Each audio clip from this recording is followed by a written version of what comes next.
마틴 루터를 여러분 잘 기억하실 것입니다. 마틴 루터는 성탄에 관해서 설교하면서 성탄에 세 가지 기적이 있다고 얘기하고 있습니다. 첫 번째 기적은 말할 것도 없이 성육신 사건입니다. 하나님이 사람이 되신 사건, 이건 분명히 기적입니다. 인류 역사 어디에서도 상상도 하지 못했던 그런 엄청난 사건임이 틀림없습니다. 루터는 두 번째 기적은 하나님이 인간이 되시는 방법을 하나님께서 어떤 길을 선택하셨는가 하니까 동정녀의 몸을 빌려서 태아로, 아기로, 어린 소년으로 이런 방식으로 하나님이 이 땅에 오신 것이 기적이라고 얘기합니다. 그리고 세 번째 기적은 어린 마리아가 경험이 많은 것도 아니고 신앙의 연륜이 깊은 것도 아니고 이때 나이가 한 18, 19쯤 됐을 가능성이 굉장히 많은 어린 처녀인 이 마리아가 자기의 생명의 위협을 받을 수 있고 자기 인생이 송두리째 망가질 수도 있는 그런 위험을 담보해야 하는 처녀가 아기를 잉태하게 될 것이다. 이 말씀을 받고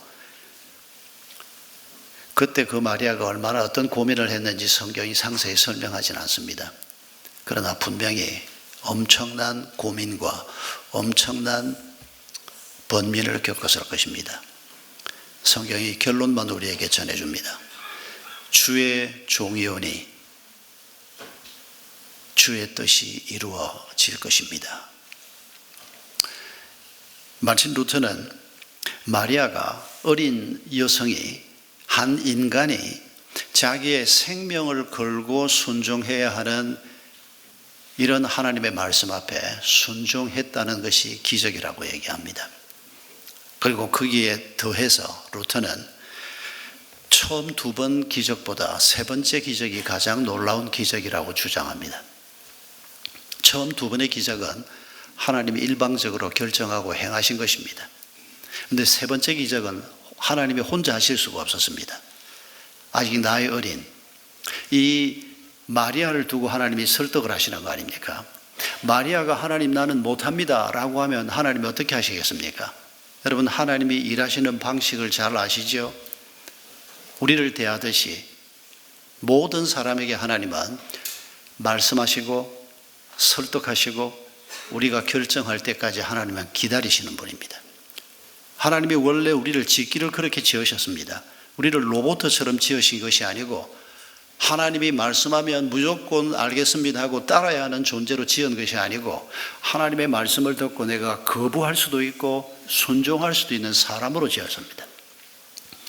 그런데 이 사람과 함께 그것도 어린 여성과 함께 자신의 생명을 담보해야 하는 이런 제안을 하나님이 하셨고 이 제안을 마리아가 받아들이는 이것이야말로 가장 큰 성탄의 기적이라고 얘기합니다. 여러분 우리가 방금 읽은 이 찬가는 마리아가 사가랴와 엘리사벳의 집에서 하나님 앞에 올려드렸던 찬송입니다.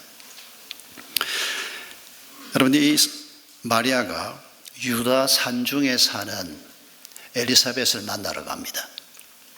하나님께서 왜 이 두 사람을 만나게 했을까 생각해 보면 하나님이 행하시는 일에 순종하기로 했지만은 그러나 마리아 마음속에 두려움이 없었을까요? 여전히 두려움이 남아 있습니다. 여전히 이 일들이 어떻게 진행될 것인지를 생각할 때마다 마음에 두려움이 있고 염려도 되고 그런데 하나님이 이 마리아를 엘리사벳을 만나러 가게 합니다. 이 사람들은 친척 관계였다고 얘기합니다. 유다 산중에 살고 있는 사가랴의 제사장의 집이 마리아가 살고 있던 곳에서 거리가 얼마나 됐을까? 전문가들이 아주 세밀히 연구를 한 결과 이렇게 얘기하는 걸 읽은 적이 있습니다. 제사장들이 사는 곳은 정해져 있습니다.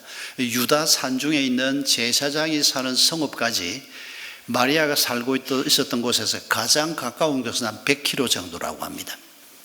유다 산중에 있는 제사장 성읍 중에서 가장 먼 곳은 140km 정도 떨어져 있다고 합니다. 여러분 거기를 마리아가 갑니다. 여러분 100km면 여기서 어디쯤입니까? 거의 대전까지 내려가야 합니다. 좋은 길이었습니까? 형편없는 길이었습니다. 며칠쯤 걸렸을 것 같습니까? 아마 우리 아무도 100km 이상을 걸어본 사람이 없을 겁니다. 며칠을 걸어야 합니다. 하루에 한 30km 걸으면 발바닥이 부러집니다. 마리아가 굉장히 건강한 여성이었던 것은 틀림없습니다. 적어도 100km 이상의 거리를 걸어서 갑니다. 며칠 동안 갑니다. 그런데 성경은 마리아가 이렇게 엘리사벳을 만나러 가는 길을 짤막하게 뭐라고 표현하는 거 하니까 누가복음 1장 39절을 보면 일어나 빨리 산골로 가서, 이 100km 이상의 거리를 마리아가 바쁘게 빨리 서둘러서, 왜 이렇게 서둘고 싶었을까요? 엘리사벳을 만나게 하는 하나님의 의도를 마리아가 조금은 알고 있었을 겁니다. 엘리사벳은 연세가 많아서 아이를 잉태할 수 없는 상황에 있던 분입니다. 그런데 기적적으로 하나님의 은혜로 잉태를 했습니다. 이 여인을 만나서 하나님이 놀랍게 행하신, 은혜를 입은 이 여인을 만나서 하나님이 행하신 일을 들을 때 자신에게도 하나님이 두려움을 떨쳐버리게 하시고 자신에게 은혜를 더 입게 하실 것이다, 이런 기대가 있었던 것이 틀림없습니다. 그래서 빨리 일어나서 달리다시피 100km를 걸어갔다는 겁니다. 여러분, 엘리사벳을 만났을 때 벌어진 일을 우리가 읽은 이 찬가 바로 앞부분에 기록하고 있습니다. 여러분, 이 찬가가 그냥 터져나온 것이 아니고 바로 앞부분에서 이렇게 말합니다. 마리아를 만난 엘리사벳, 여러분 엘리사벳과 마리아의 나이 차이, 신분의 차이, 이런 걸 잘 기억하셔야 합니다. 한쪽은 어머니만큼 나이가 많은 분입니다. 그리고 그 당시 사회에서 가장 중요한 계급인 제사장 사모님입니다. 마리아는 그냥 보통 여염집의 어린 처녀였습니다. 그런데 이 마리아를 만났을 때 엘리사벳이 뭐라고 얘기하는지 보십시오. 성령이 충만해서 큰 소리로 외칩니다. 여자 중에 네가 복이 있으며 내 태중의 아이도 복이 있도다 라고 말하면서 내 주의 어머니가 내게 나오는구나 라고 얘기합니다. 여러분, 이 주라고 하는 단어가 어떤 의미인지 아시죠? 아무데나 갖다 붙이는 이름이 아닙니다. 내 주의 어머니, 하나님의 어머니라고도 번역할 수 있는 단어입니다. 여러분, 마리아가 이 말을 들었을 때 어떤 느낌을 받았을까요? 자기가 지금 성령으로 잉태된 아기 예수를 품고 있습니다. 하나님께서 이 아이가 이 세상을 구원할 구주가 될 것이라고 말씀해 주셨습니다. 그 말씀을 믿음으로 받아들였습니다. 그러나 여전히 두렵고 여전히 마음이 복잡한 상황에서 어머니만큼 연세가 많은, 이미 하나님의 놀라운 은혜를 경험하고 있는 엘리사벳, 제사장의 부인인 엘리사벳이 내 주의 어머니가 나오는구나. 여러분, 이런 교제를 통해서 하나님께서 마리아를 엄청나게 격려하고 있는 장면을 우리가 볼 수가 있습니다. 그뿐 아닙니다. 44절에서 이렇게 얘기합니다. 마리아, 네가 무단하는 소리가 내 귀에 들릴 때 내 복중에 있는 태아가 기쁨으로 뛰논다라고 얘기합니다.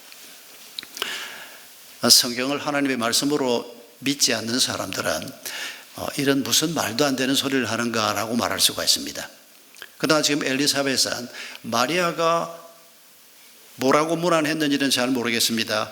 엘리사벳 이모님 혹은 엘리사벳 고모님 혹은 아주머니, 이 엘리사벳에서 뵙고 싶어서 왔습니다, 이렇게 문안 인사를 할 때 그 목소리가, 마리아의, 주의 어머니의 목소리가 내 귀에 들릴 때 자기 뱃속에 있는, 이때 벌써 엘리사벳은 잉태한 지 한 6개월쯤 됐을 때입니다.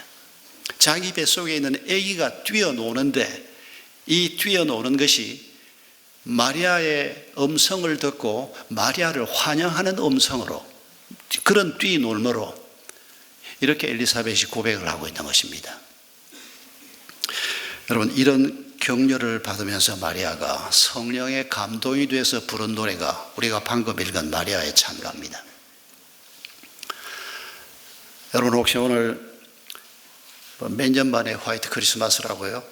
이런 크리스마스를 맞으니까 아침에 바깥에 창밖에 흰 눈이 펄펄 내리고 있는 이 화이트 크리스마스를 보면서 너무 마음이 기뻐서 혹시 곡이라도 한 곡 지어보신 분이 있습니까?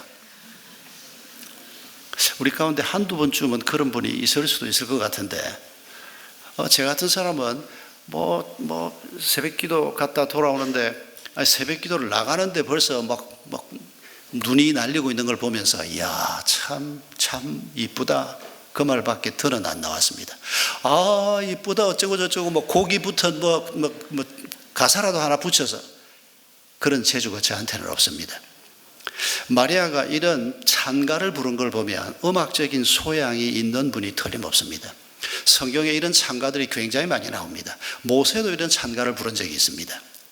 그리고 모세는 자기의 찬가가 정인이라고 얘기합니다. 신명기에서. 여러분, 이 찬가들의 특징은 음악적인 소양이 있는 분들의 은사를 동원해서 하나님께서 하나님이 행하신 일, 또 하나님이 행하실 일에 대해서 자신들의 고백을 하나님 앞에 올려놓는 것입니다. 여러분, 마리아가 불렀던 찬가가 정확하게 오늘 본문에 기록된 이걸까요?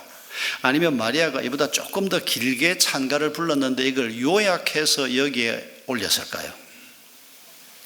정답은 아무도 모른다입니다. 그런데 저는 두 번째일 가능성이 더 많다고 생각합니다. 딱 이대로 찬가를 부르고 이대로 하나님이 딱 올렸을 가능성보다는 마리아가 너무 감사해서, 너무 기뻐서 하나님께서 이 모든 것을 여전히 지켜보고 계시는구나, 이 태아까지도 하나님이 동원을 하셔서 이 모든 일들을 하나님이 주관하고 있고 하나님이 모든 것들을 보호하시고 인도하실 것이라고 말씀하시는구나, 이런 감격에 넘쳐서 만 2분 3분 하나님 앞에 찬송하면서 이 찬가를 올려 드렸을 가능성이 굉장히 많습니다. 그런데 이걸 하나님이 성령으로 정리해서 우리에게 전해주신 것입니다. 그렇게 해석하는 것이 일반적입니다. 지난 주일 윤 목사님 설교를 들어보니까 윤 목사님이 이렇게 설교를 했는데 나는 이런 게 굉장히 마음에 와닿았다, 그렇게 얘기한다면 여러분, 그건 윤 목사님의 설교 얘기가 아니고 설교를 들은 나의 해석이 담겨있는, 전해주는 내 의견이 상당히 포함되어 있는 얘기입니다. 여러분, 오늘 본문의 이 마리아의 찬가는 하나님의 마음이 담겨 있습니다. 하나님이 마리아에게 행하신 일과 앞으로 행하실 일, 그리고 나아가서 이 찬가를 읽고 있는 우리 모두에게 행하실 일에 대해서 말씀하고 계시는 하나님의 마음이 담겨 있는 것입니다. 여러분, 특별히 마리아가 아까 우리가 함께 읽은 번역에는 하나님을 좋아하고 라고 번역했습니다마는 우리가 가지고 있는 개역 성경에는 47절 48절에서 마리아가 하나님을 찬양하면서 내 마음이 하나님 내 구주를 기뻐한다고 말하고 있습니다. 좋아한다, 기뻐한다고 말하고 있습니다. 화이트 크리스마스도 감사하고 이렇게 함께 모여서 예배하는 것도 감사하고 감사할 일이 굉장히 많지만은 무엇보다도 우리가 이 크리스마스를 감사하고 예수를 감사하는 것은 그분이 구주라고 하는 것입니다. 여러분, 구주라고 하는 말이 바로 구세주라고 하는 말인 것 기억하실 것입니다. 마리아가 하나님의 말씀을 듣고 그 말씀을 안고 번민하고 고민하고 있는 그 괴로움에서, 그 두려움에서 마리아를 건져내시는 구주이십니다. 마리아가 지금 그걸 경험하면서 기뻐하고 있는 것입니다. 이런 마리아의 찬가를 들으면서 우리가 생각해야 할 것은 뭡니까? 하나님이 마리아만 이런 곤란에서 건져내시는 분이 아니고 이 땅에 살고 있는 예수 그리스도가 우리의 구주이심을 믿는 모든 사람들이 오늘 안고 있는 그 문제에서부터, 그 곤란한 일에서부터, 그 고통에서부터, 그리고 나아가서는 모든 문제의 근원이 죄에서부터 우리를 건져내시는 분이 바로 예수 그리스도라는 것입니다. 이 찬가를 통해서 하나님은 우리에게 그 점을 전하고 싶은 것입니다. 마리아가 지금 이렇게 기뻐하고 있지 않느냐? 이 마리아의 기쁨이 너의 기쁨이 되기를 원한다. 그래서 하나님은 이 찬가를 우리에게 전하고 있는 것입니다. 마리아는 자신이 만세 복 있는 자가 됐다고 말합니다. 비천한 자기가, 사실 마리아는 평범한 요염집의 여성이었습니다. 이제 때가 돼서 시집을 가려고 준비하고 있고, 그러면 자식 낳고 살면서 남편이 목수일 해서 버는 돈을 가지고 가정을 꾸리면서 그리고 신앙생활 하면서 살 평범한 여성이었습니다.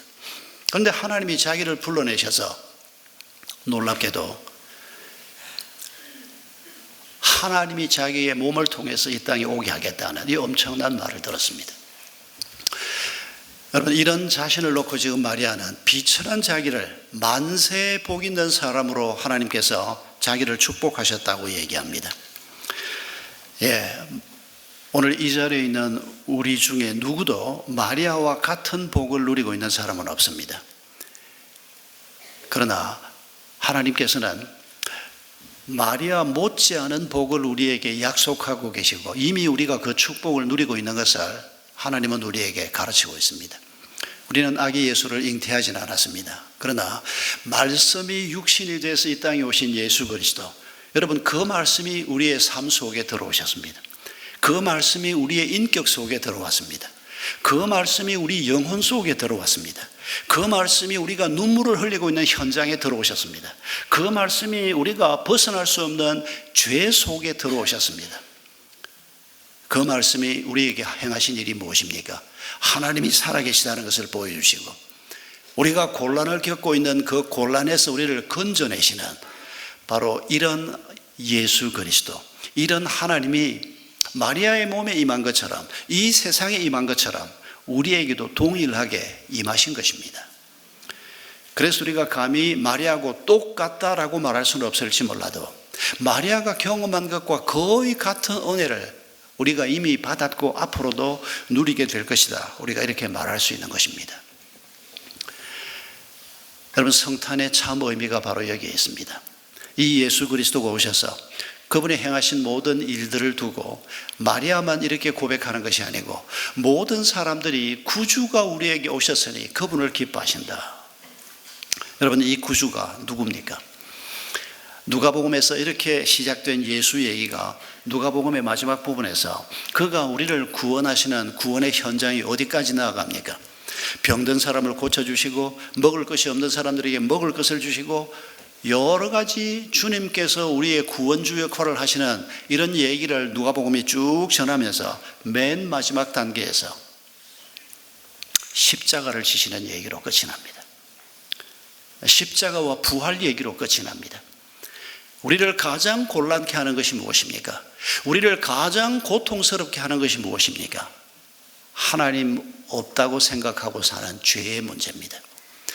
이 우리의 죄값을 예수 그리스도가 십자가에서 대신 짊어져 주시고 이제 그 죄값을 내가 담당하지 않아도 되는, 여러분, 죄가 우리에게 있을 때 이 죄는 우리에게 상처를 남겨주게 되고 이 죄는 나와 사람, 나와 하나님, 나와 모든 사물들과의 관계를 깨버립니다. 죄가 우리에게 있을 때 모든 것이 뒤틀릴 수밖에 없습니다.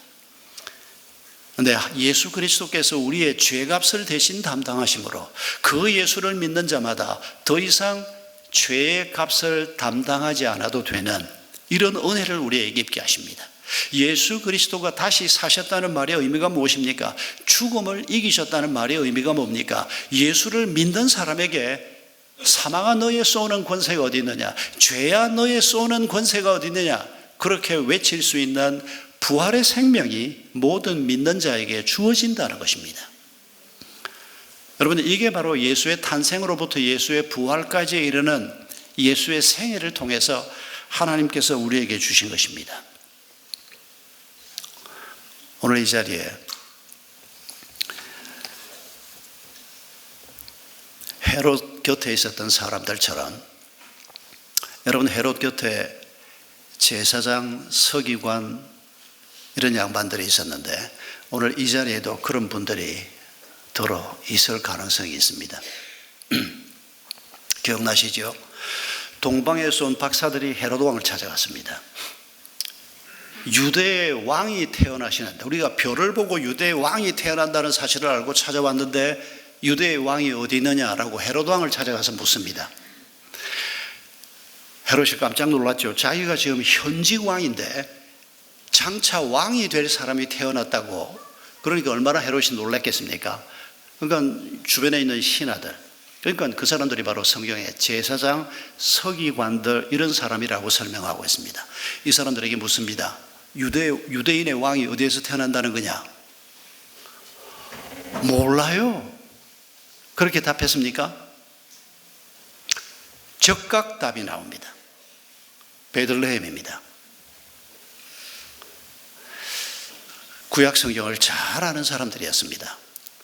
사실은 어릴 때부터 구약을 외우고 구약에 관한 설명을 부모한테 듣고 회당에 가서 듣고, 적어도 제사장 서기관쯤 되면 요즘 교역자 같은 사람들, 신학 공부한 사람들이나 마찬가지로 성경을 잘 아는 사람들입니다. 그들 입에서 즉시 유대인의 왕은 베들레헴에서 태어난다고 선지자들이 예언했습니다. 근데 그들 중에 누구도 아기 예수를 만나러 간 사람은 없었다고 성경에 언급하고 있습니다. 여러분, 이게 뭘 의미하는 겁니까? 유대인의 왕이 베들레헴에서 태어난다고 기록되어 있지만은, 알기는 하지만은, 듣기는 했지만은 믿지는 않는 사람들입니다. 여러분, 오늘 우리 자신의 마음을 향해서 우리가 똑같은 질문을 해봅시다. 예수 그리스도가 구주이십니다. 오늘 당신이 겪고 있는 문제가 무엇이든지 간에, 그게 질병의 문제이든지 경제 문제이든지 깨진 관계 문제이든지 죄의 문제이든지 무슨 문제이든지 간에 우리가 경험하고 있는 문제에서 우리를 건져내시는 분이 구주이십니다. 마리아가 지금 그렇게 고백하고 있습니다. 그 구주를 내가 기뻐합니다 라고 지금 고백하고 있습니다. 이 고백을 들으면서 하나님이 지금 내가 겪고 있는 이 낭패한 상황 속에서도 나를 건져내시겠구나, 이런 마음으로 이 말씀을 듣고 계십니까? 아니면 글쎄 내일이 돼봐야 알겠지, 글쎄 좀 더 두고 봐야 알겠지, 하나님이 정말 날 도우실 분인지 나를 이 낭패한 상황에서 건져낼 분인지 아닌지 두고 봐야 알겠지. 여러분, 오늘 우리에게도 똑같은 문제가 있습니다. 알기는 알지만은, 듣기는 들었지만은 믿어지지 않는, 여러분에게 우리가 죽는 날까지 실험해야 될 신앙의 과제입니다. 성경을 많이 아는 것도 물론 중요합니다. 그러나 우리가 듣고 알게 된 그 말씀을 믿음으로 받아들이고 살 때 우리에게 기쁨이 있게 되는 것을 잊지 마십시다. 여러분, 하나님께서는 이 얘기를 우리에게 전해주시면서 하나님은 비천한 자를 높이시고 똑똑한 사람들, 왕 옆에 권력 있는 사람으로 자리를 잡고 있으면서, 성경을 그렇게 잘 알고 있으면서 그런 권세를 가지고 있는 자들이지만은 하나님이 그들을 다 무너뜨리셨습니다.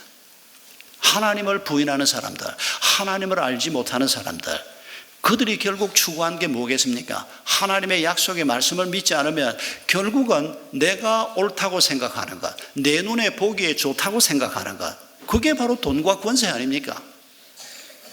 하나님은 그런 자들을 무너뜨리신다고 말씀합니다. 여러분, 하나님과 함께 이 길을 가겠습니까? 아니면 하나님이 무너뜨릴 인생의 길을 걸어가겠습니까? 우리가 마리아의 찬가를 읽으면서 바로 이런 하나님의 마음을 우리가 기억해야 합니다. 작은 여자에 불과했지만은 비천하다고 스스로 표현하고 있는 이 마리아가 하나님의 손에 붙들려서 하나님의 구원 역사에 중요한 역할을 하게 되고, 하나님이 자기 삶 속에서 아주 세밀한 부분까지 말씀하시는 이런 말씀을 들으면서 기쁨의 찬송을 올리고 있는 이 장면을 우리가 기억하면서, 여러분, 우리 마음속에 하나님 마리아에게 역사하신 것처럼 내 삶 속에도, 내 회사 일에도, 우리 부부의 일에도, 내 자녀의 일에도 주님께서 함께 해 주십시오. 내가 그 주님을 기뻐할 수 있도록 주님, 오늘 내가 믿음으로 주를 바라보게 해 주십시오. 여러분, 우리가 이런 믿음을 구할 수 있기를 바랍니다. 하나님은 오늘도 수많은 마리아가 이 땅에 생겨나기를 원하십니다. 수많은 사람들이 마리아와 같은 믿음의 길을 가지고 걷기를 원하십니다. 그런데 우리는 성경을 읽으면서 마리아는 마리아니까 그런 길을 걸어간 거고, 모세는 모세니까 그런 길을 걸어가지, 어떻게 내가 감히 모세처럼, 내가 마리아처럼 이런 길을 걸어갈 수 있다고 생각할 수 있을까? 여러분, 그건 사탄이 우리를 속이는 말인 것을 잊지 마십시오. 하나님은 모세건 마리아건 요셉이건 다윗이건 그저 어리석은 한 인간을 하나님의 사람으로 부르시는 것뿐입니다. 여러분, 그들 얘기를 우리에게 하는 것은 그들 속에 하나님이 임하시고, 그들 속에 하나님의 말씀이 임하시고, 그들 속에 성령이 임해서 그들이 어떤 사람으로 변화됐는가를 우리에게 보여주신 얘기가 우리가 성경에서 읽는 모세 얘기고, 요셉 얘기고, 다윗 얘기요, 그리고 마리아 얘기입니다. 이제는 우리가 이 길을 걸어가야 합니다. 우리가 동일한 길을 걸어가야 합니다. 유진 피터슨이라고 하는 목사님이 있습니다. 몇 년 전에 돌아가셨습니다만은 74세인가에 돌아가셨으니까 좀 빨리 돌아가셨습니다. 이분하고 한 주간을 보내기 위해서 제가 일부러 다른 일정 아무것도 없이 이분이 살고 있는 집 근처에 목회자 한 20명과 함께 2006년에 거기까지 찾아가서 며칠 동안을 같이 지낸 적이 있는, 제게는 개인적으로 그저 책을 통해서 만난 스승이 아니고 개인적으로 함께 만나서 교제도 했던 이런 잊지 못할 분인데, 그래서 제가 이분의 글을 참 좋아하고 이분이 가지고 있는 스피릿을 참 좋아하는데, 이분이 자기 어떤 책에서 이런 글을 써놓은 것을 제가 감동적으로 읽은 적이 있습니다. 이 유진 피터슨은 박사님이십니다. 그래서 리전트 같은 신학교에서 교수로도 가르쳤고 목회도 하신 분입니다. 이분은 젊을 때 목회를 하는데 자기는 성경 읽는 걸 좋아하고 헬라 히브리어를 잘하고, 유진 피터슨이 번역한 성경이 지금 전 세계에 굉장히 많이 좋은 성경으로 알려져 있는데, 성경을 번역하고 강의하고 공부하고 이건 너무 재미있고, 그런 걸 가지고 강의하고 설교하는 것까지는 너무 기쁜데, 신앙이 어린 사람을 만나서 말도 되지도 않는 소리를 찌끄리는 걸 3시간 4시간 들어줘야 되고, 병든 사람을 찾아가서 격려를 하고 자기도 힘들어 죽겠는데 또 나이도 젊은데 그 병든 사람을 찾아가서 격려하는 거, 이것도 쉽지가 않고, 그래서 자꾸 목회를 하면서 무슨 생각을 했는가 하니까, 누가 좀 골치 아픈 사람 좀 맡아서 상담해 줄 사람 없나? 좀 교인들 좀 만나서 얘기 좀 해줄 사람 없나? 나는 그냥 성경 공부하고 글 쓰고 설교하고 강의하고 이것만 했으면 좋겠다, 이렇게 생각한 적이 있었다는 겁니다. 그런데 이분이 어느 날 성경을 읽으면서 중요한 깨달음을 얻었다는 겁니다. 이분이 깨달음을 얻는 방식도 참 좀 웃긴다 싶긴 한데 다 생략하고, 이분이 어느 날 성경을 읽으면서 하나님께서 성경에 기록된 여러 인물들 얘기를 이렇게 하는 것은 오늘도 우리가 이런 사람으로 살아가기를 원하기 때문이구나. 하나님이 이 작은 내 교회에 보내준 이 성도들 한 사람 한 사람이 예수를 닮아가고 하나님의 사람으로 변화되어 가는 과정에 있는 사람들이구나. 그런데 내가 이 사람들을 만나서 얘기하는 걸 힘들어하고, 이 사람들하고 얘기하는 것에 대해서 내가 좋아하는, 공부하는 거나 좋아한다고 자꾸 생각을 하고, 이거 내가 크게 잘못했구나. 그러면서 이분이 생각을 바꿉니다. 그러면서 뭐라고 얘기하는 거니까, 성요셉 병원에 입원해 있는 미스터 스미스를 만나러 가는데 이분이 이렇게 생각하는 겁니다. 예수님께서 부활하신 다음에 말하기를, 내가 먼저 갈릴리로 가 있을 테니까 갈릴리에서 만나자, 제자들하고 이렇게 약속하지 않습니까? 이분이 그 성경 말씀을 떠올리면서 스스로 이렇게 말하는 겁니다. 이 부활하신 예수님께서 성요셉 병원에 먼저 가셔서 미스터 스미스를 위로하고 저 내 교인을 격려하고 계실 텐데, 내가 스미스를 만나러 가서 예수님이 그를 어떻게 격려했는지, 예수님께서 그의 삶 속에서 무슨 일을 하고 있는지를 내가 가서 보리라. 놀라운 말입니다. 저는 60이 넘어서 이거 생각했는데 이 사람은 30대 이런 생각을 하면서 성도 한 사람 한 사람 만나는 것을 기뻐하기 시작한 겁니다.